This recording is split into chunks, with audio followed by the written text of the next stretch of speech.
যে যাই বলুক না কেন, চা আর পরোটার কম্বিনেশনটা কিন্তু বেস্ট।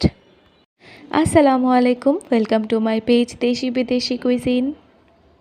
চলুন আজকে আপনাদের সাথে করে পরোটা বানাই।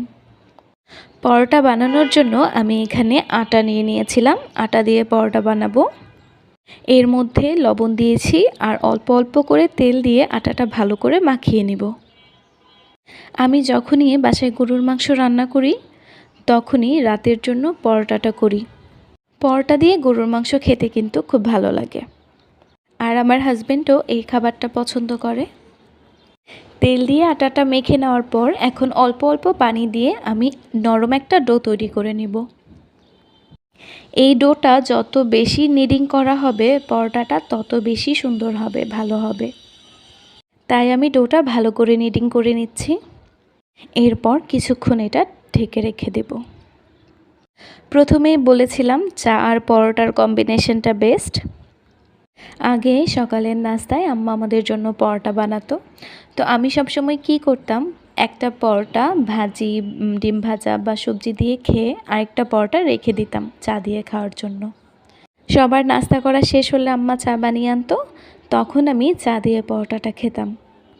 আর এই খাওয়াটা আমি শিখেছি আমার নানির কাছ থেকে। আমার নানিও চা পরোটা খেতেন, চা দিয়ে পুরি খেতেন। এইগুলো আসলেই অনেক টেস্টি হয়। আপনারা যারা খেয়েছেন তারা অবশ্যই জানেন।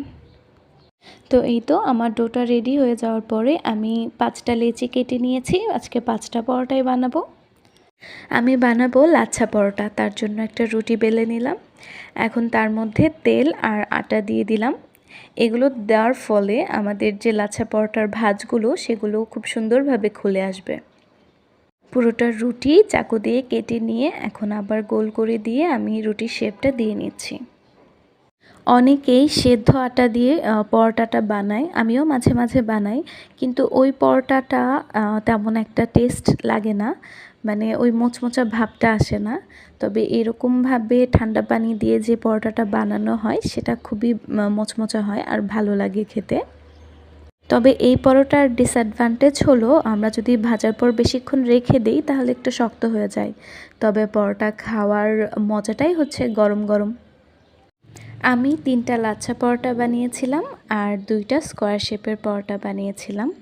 আমি পরোটা তো ভালো বানাতে পারি, তবে ভাজার সময় আমার অনেক সময়ই গোলমাল লেগে যায়। ভাজাটা সুন্দর হয় না মাঝে মাঝে, আবার মাঝে মাঝে ভালো হয়। যাই হোক, আজকে তো আপনাদের সাথে পরোটা নিয়ে অনেক কথা বলে ফেলেছি। যারা আমার এই ভিডিওটা দেখবেন তারা তাদের কিছু মতামত আমার সাথে অবশ্যই শেয়ার করবেন।